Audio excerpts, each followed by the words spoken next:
نکلو گے آگے، کیوں نہیں نکل سکتے؟ مایوسی نہیں، گھبراہٹ نہیں، پریشانی نہیں، آزمائش نہیں، بس مسلسل محنت، مسلسل جد و جہد، مسلسل کاوش۔ پیارے بھائی کیمرے والے اگر آپ بیٹھ جائیں تو آپ کا بہت شکریہ، اللہ سلام۔ ہم کیمروں میں تو آپ سے پہلے بھی ملاقاتیں رہتی ہیں، میں تے سنگیاں نو ملنا آیا ڈائریکٹ، تو یہاں کئی ایسے بھی بیٹھے ہیں جن سے میں پرسنل بھی ملنا چاہتا ہوں، پر اب ہجوم میں سب سے ملا تو نہیں جا سکتا، تو چلو آمنے سامنے تو بیٹھ گئے ہیں نا، مچ بال عشق دا سیکاں گے تے ایک دوجے نو ویکھاں گے، چلے یہ تو ہو سکتا ہے نا۔ تو آپ تھوڑی توجہ کریں بات پر اور غور کریں کیا کہہ رہا ہوں۔ اس طرح کے کئی خوف۔ اچھا جی، غربت کی بات بھی سمجھ میں آ گئی، کوئی تلوار لے کے آ جائے طاقتور ہو تو وہ بھی آپ کی سمجھ میں۔ ایک بیماریوں کا بھی خوف ہوتا ہے، ڈر ہوتا ہے فلانا بیمار ہو گیا، پتہ نہیں کیا بنے گا، اور وہاں بھی حکیم بھی ڈراتے ہیں اور ڈاکٹر بھی، آپ کو پتہ ہے جتنے پیسے اچھے ہوں اتنا ڈاکٹر اچھا مل جاتا ہے، اور غریب کے لیے آزمائش ہوتی ہے، سرکاری ہسپتالوں میں ایک ایک بیڈ پہ دو دو لوگ لیٹے۔ بیماری سے بھی بعض لوگ گھبراہٹ کا شکار ہوتے ہیں، تناؤ کا شکار ہوتے ہیں۔ بیماری بڑی پیاری ہوتی ہے، بندے کے گناہ لے جاتی ہے، بیمار آدمی اللہ کے قریب ہو جاتا ہے، نفسانی قوتیں ختم ہو جاتی ہیں، اس کی ساری قوتیں روحانی ہوتی ہیں۔ فرعون نمرود بیمار نہیں ہوتے تھے کیونکہ ان کو ڈھیل دی گئی تھی۔ حضرت مولا علی شیر خدا رضی اللہ تعالیٰ عنہ فرماتے ہیں جو بیمار ہوتا ہے نا اسے تھوڑا بہت بیمار کر کے دنیا میں اللہ پاک کر دیتا ہے، آخرت میں سزا نہیں دے گا۔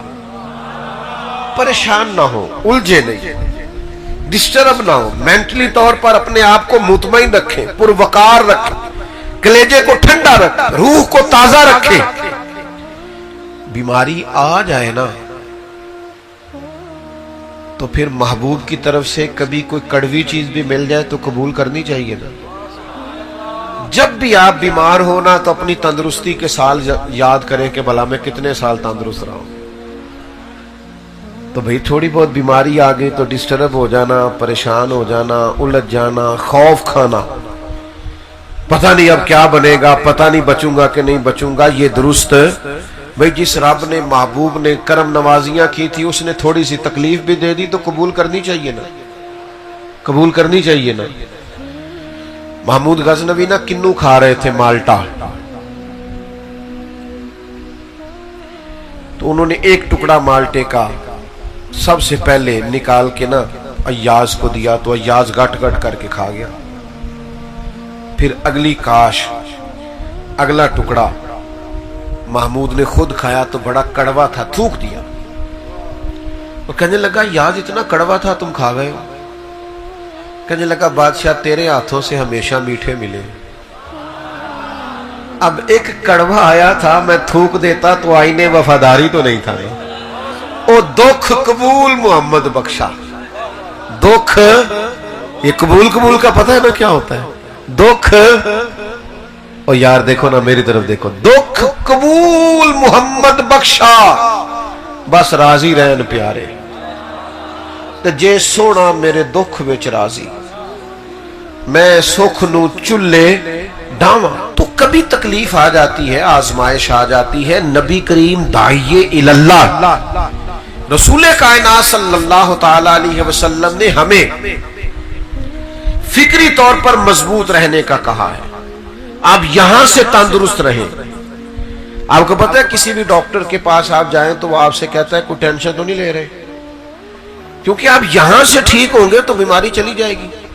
کچھ لوگ ذہنی طور پر دیکھیں نا، ڈاکٹر نے کہا ہے کہ آپ کی رپورٹیں ٹھیک نہیں ہیں تو کچھ لوگ سن کے ہی ختم ہو جاتے ہیں، اور کچھ کہتے ہیں ڈاکٹر صاحب آپ جو بھی کہہ رہے ہیں اپنے علم کے مطابق کہہ رہے ہیں نا، ہوگا تو وہ جو میرا رب چاہے گا۔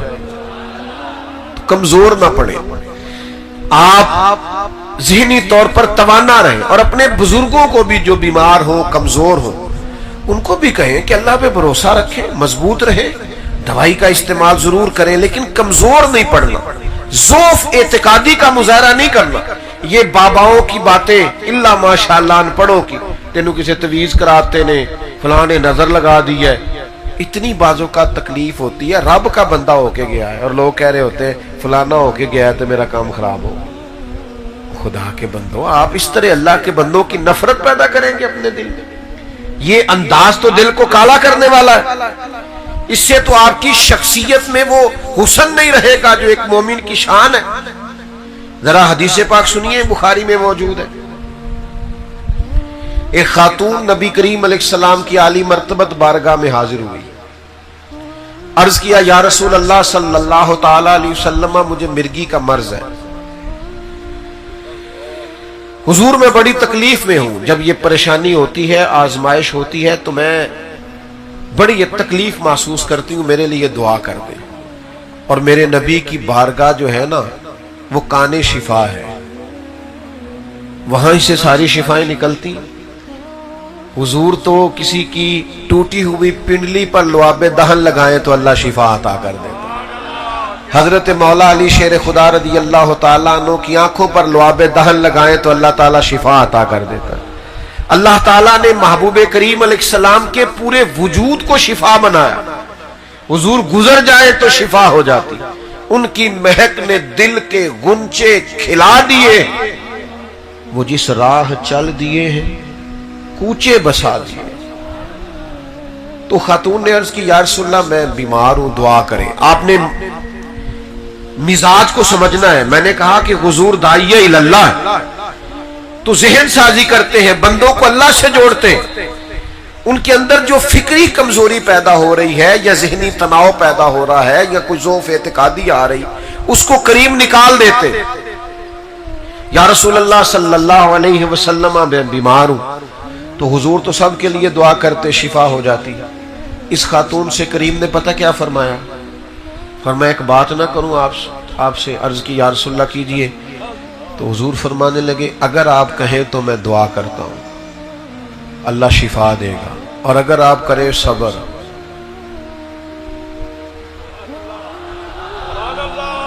اگر آپ کریں صبر، معنی کیا ہے؟ مرگی کے ساتھ ہی گزارا کریں. یا رسول اللہ پھر کیا ملے گا؟ تو حضور فرماتے ہیں پھر میں دعا کروں گا، اللہ جنت عطا کرے گا.